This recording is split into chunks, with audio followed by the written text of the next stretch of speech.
2 महीने से वो क्या करिए गोल मोल बातें कर रही है। हम लोग का सीधा सा कहना है कि ये हजारों छात्र छात्राएं हैं, बस एक बार वो ऑफिशियल नोटिफिकेशन अध्यक्ष डाल दे, सचिव नहीं अध्यक्ष, कि वो नॉर्मलाइजेशन नहीं करेंगे।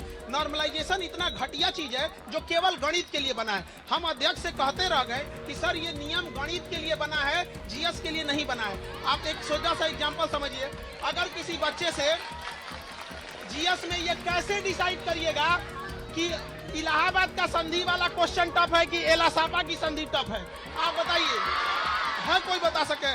तो हमारी बस यही मांग है शांतिपूर्ण ढंग से, जब तक नॉर्मलाइजेशन नहीं होगा हम यहाँ से नहीं जाने वाले हैं। जिस खान सर और जो भी हैं लोग, इन्होंने तो कहा कि अगर 2, 4, 10 सेट होगा तो सर नॉर्मलाइजेशन एक अच्छी प्रक्रिया होना चाहिए। इन्होंने मतलब समर्थन दिया था मीटिंग? उस समय तो समर्थन दिया था, बाद में ही जिस तरह से समझा रहे हैं लोग ये सबसे खराब प्रणाली है, तो मुझे भी आश्चर्य लग रहा है, आयोग को भी आश्चर्य लग रहा है। इस वक्त हम बिहार लोक सेवा आयोग के दफ्तर में हैं और हमारे साथ सत्य प्रकाश शर्मा जी हैं, सचिव हैं आयोग के। और कई अफवाहें चल रही थी, कई सवाल थे, हम कोशिश कर रहे थे, अंततः हमें समय मिल गया। पहले तो सर बहुत शुक्रिया, आपने समय दिया हमें। थैंक यू, धन्यवाद सर। शुरुआत उस मीटिंग से करते हैं क्योंकि उस मीटिंग के बाद इतनी अफवाह फैल गई, जिसके बाद 6 दिसंबर को लोग प्रोटेस्ट करते हैं, लाठीचार्ज भी होती, कुछ गंभीर रूप से बच्चे घायल भी हैं, कुछ हॉस्पिटलाइज्ड भी हैं। उस मीटिंग में ऐसा क्या हुआ था, उसका उद्देश्य क्या था सर? देखिए, इस बार की जो वैकेंसी आई थी 70वीं बीपीएससी का, उसकी संख्या 2000 से थोड़ी अधिक थी। तो ऐसी संभावना व्यक्त की जा रही थी कि इसमें नंबर ऑफ स्टूडेंट या नंबर ऑफ एप्लीकेंट बहुत ज़्यादा हो सकते हैं। हो सकता है 8 लाख हो जाए, 10 लाख, ऐसा संभावना, कोई डेफिनेट नहीं था कि संभावना है। चूँकि 67वीं में या उसके पहले जो एग्ज़ाम हुआ है 68 का 69 का, उसमें भी ज़्यादा सीट रहता नहीं था, 700-800 के अंदर ही रहता था। तो उसमें 5-6 लाख लोग रहते, तो अंदाज़ा लगाया गया कि भाई बहुत सारे स्टूडेंट इसमें एप्लीकेंट हो सकते हैं, ऐसी संभावना थी। उसी के आधार पर चेयरमैन सर ने एक मीटिंग बुलाई थी, जो यहाँ पर बीपीएससी और यूपीएससी और अन्य पीएससी के परीक्षाओं का तैयारी कराते हैं वैसे लोगों का। उद्देश्य नॉर्मलाइजेशन कराना है ऐसा फिक्स नहीं था, जस्ट एक डिस्कशन का पार्ट था कि यदि संभावना बनेगी कि अगर संख्या इनकी बहुत अधिक हो जाए तो हो सकता है नॉर्मलाइजेशन कराने की आवश्यकता पड़े। एक डिस्कशन था, अनौपचारिक बातचीत थी, कोई निर्णय नहीं लिया गया था। सर उसके बाद मतलब उसमें जिक्र हुआ था कि नॉर्मलाइजेशन हो सकता है? बिल्कुल बिल्कुल बिल्कुल, इस तरह का और भी विषय में और भी बातें थी, बट ये भी एक पार्ट था। लेकिन उसमें ऐसा कोई निर्णय नहीं हुआ था कि नॉर्मलाइजेशन करने जा रहे हैं। एक कंडीशनल था कि यदि संख्या बहुत ज़्यादा होगी तो विचार किया जा सकता है। सर उस मीटिंग से जब शिक्षक बाहर आए तो उन्होंने, कई लोगों से मेरी बात हुई उस जो मीटिंग में शामिल, तो उन्होंने कहा कि 15 नवंबर की एक कॉल दी गई थी कि स्टूडेंट्स के साथ आप लोग आयोग के सदस्य बात करेंगे और स्टूडेंट्स से इस पर डिस्कशन करेंगे, मगर वो मीटिंग कभी हुई नहीं सर। हाँ, ये सही है कि चूँकि जब एग्जाम ने ये फॉर्म भरने का टाइम क्लोज हुआ तो उस समय इसका 480 के आसपास आया था, 4,80,000। तो लगा कि विदिन 5 लाख ही है, तो आवश्यकता नहीं लगा कि इसकी ज़रूरत है मीटिंग का, आवश्यकता। तब ये क्लियर हो गया था कि नॉर्मलाइजेशन नहीं होगा? हाँ, क्लियर हो गया था उस समय।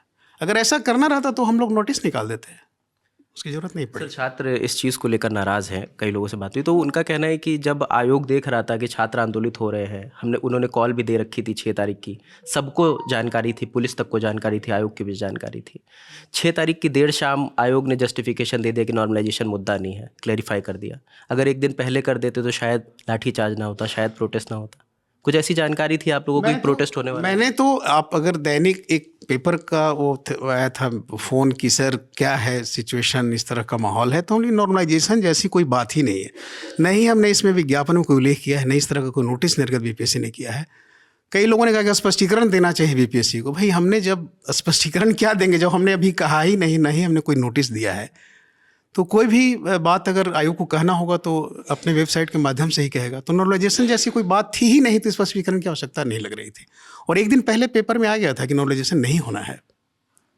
जब ये सब पूरी प्रक्रिया हुई सर, लाठीचार्ज हुआ, तो उसको आप लोगों ने कैसे आकलन किया उस पूरी परिस्थिति का? देखिए, ये जब पता चला कि ये लोग धरनार्थी आएंगे आयोग कार्यालय के सामने, हालांकि चीज़ें बहुत क्लियर हो गई थी, तो लॉ एंड ऑर्डर की सिचुएशन न बने आयोग के सामने, इसीलिए प्रशासन को लिख दिया गया था कि इसका ध्यान रखें।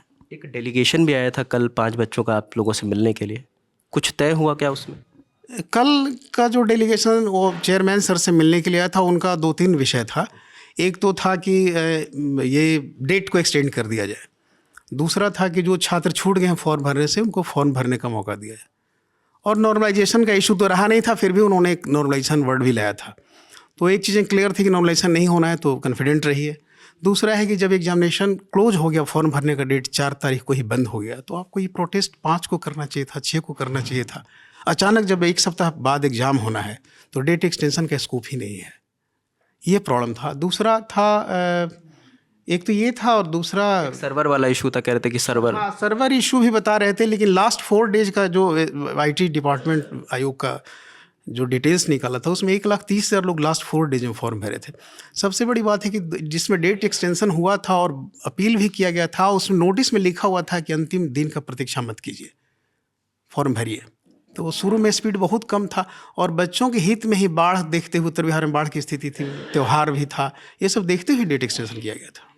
सर एक छोटा सा सवाल ये भी है कि खान सर हैं, रहमान सर हैं, इन दोनों की तरफ से कहा गया, कल ही मेरी रहमान जी से बात हो रही थी, तो वो कह रहे थे कि आयोग ने नॉर्मलाइजेशन के लिए राज़ी थे, 100% राज़ी था आयोग नॉर्मलाइजेशन लाने के लिए। वो ये देख रहे थे कि छात्र अगर प्रोटेस्ट वगैरह नहीं करते तो हम नॉर्मलाइजेशन लागू कर देंगे। वो कह रहे हैं कि कोई क्लिप है, अगर वो बाहर आ जाएगी, आयोग अगर जारी कर दे वो क्लिप, तो सब दूध का दूध पानी का पानी हो जाए। कुछ ऐसा था सर? देखिए, सबसे पहले तो मैं बता दूं कि आयोग जो मीटिंग करता है सबका वीडियो रिकॉर्ड क्यों करेंगे बताइए? तो ट्रस्ट पर चलता है ना, व्यवस्था इंटीग्रिटी पर चलता है।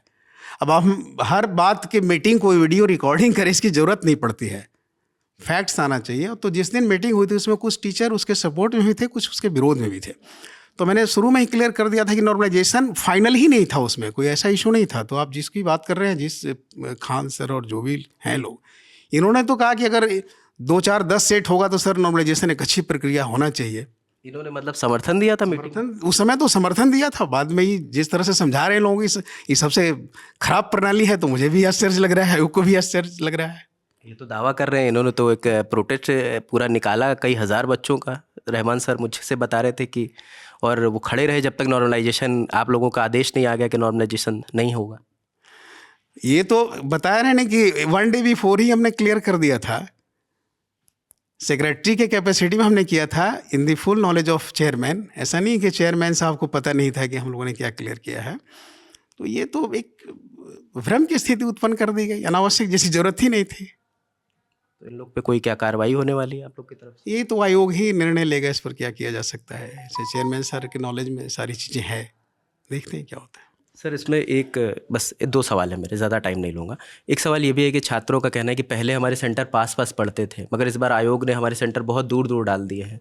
हमें टिकट नहीं मिल रहे हैं क्योंकि एडमिट कार्ड लेट आया है, अभी हम टिकट नहीं मिल रहा, कन्वेंस नहीं मिल रहा, जाने में दिक्कत हो रही है। कुछ इस पर कुछ सोचा था क्या आपने कि सेंटर से इतनी दूर जा रहे हैं, कैसे जाएंगे स्टूडेंट्स वगैरह? नहीं, ऐसा देखिए, ये तो सेक्शन देखता है जो विज्ञापन शाखा इसको, नंबर 1। नंबर 2 कि जो स्टूडेंट ऐसा नहीं कर सकते। एक खराब एक्सपीरियंस भी आयोग को हुआ है कि इस जिले में सेंटर दिया गया, जो उस जिले के निवासी थे, तो उन्होंने 1-2 बार लैंड ऑर्डर का प्रॉब्लम खड़ा कर दिया अनावश्यक।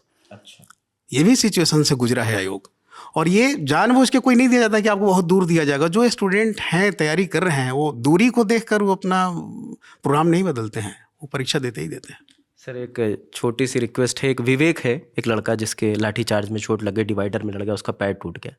कल परसों मेरी मुलाकात है उससे, तो उसने कहा कि अगर आयोग से कभी मुलाकात हो तो एक छोटी सी अर्जी पहुंचा दीजिएगा कि अगर उनका सेंटर शायद दूर पड़ गया है, औरंगाबाद पड़ गया है, पटना रहते हैं, वो चाहते हैं अगर आयोग किसी तरह से उनका सेंटर करीब कर दे, क्योंकि उन्हें स्ट्रेचर पे ही जाना पड़ेगा और वो एग्ज़ाम देने के इच्छुक हैं। तो क्या ऐसी कोई व्यवस्था हो सकती है? ऐसा कोई आवेदन तो हम लोग को मिला नहीं है। अगर आवेदन मिलेगा तो चेयरमैन सर के नॉलेज में डाल के सुधार ऐसा मुमकिन है सर? हो सकता किया जा सकता है अगर ऐसी परिस्थिति बनती है तो। बहुत बहुत शुक्रिया सर इतना समय देने के लिए। तो ये हमारे साथ आयोग के सेक्रेटरी थे सत्यप्रकाश शर्मा जी, जिन्होंने, हम लोग कोशिश कर रहे थे कि जो अफवाहें हैं वो क्लियर हो जाएं, आयोग अपना स्टैंड क्योंकि क्लियर है तो बात करने में कोई हर्ज नहीं है। तो ये सारे सवालों के जवाब थे जो स्टूडेंट्स मांग रहे थे, आयोग की तरफ से आ गए। इन सवालों पर क्या कहना है हमें कॉमेंट सेक्शन में ज़रूर बताएं। कैमरे के पीछे प्रशांत है, मेरा नाम रजत है। देखते रहिए द लल्लन टॉप। शुक्रिया।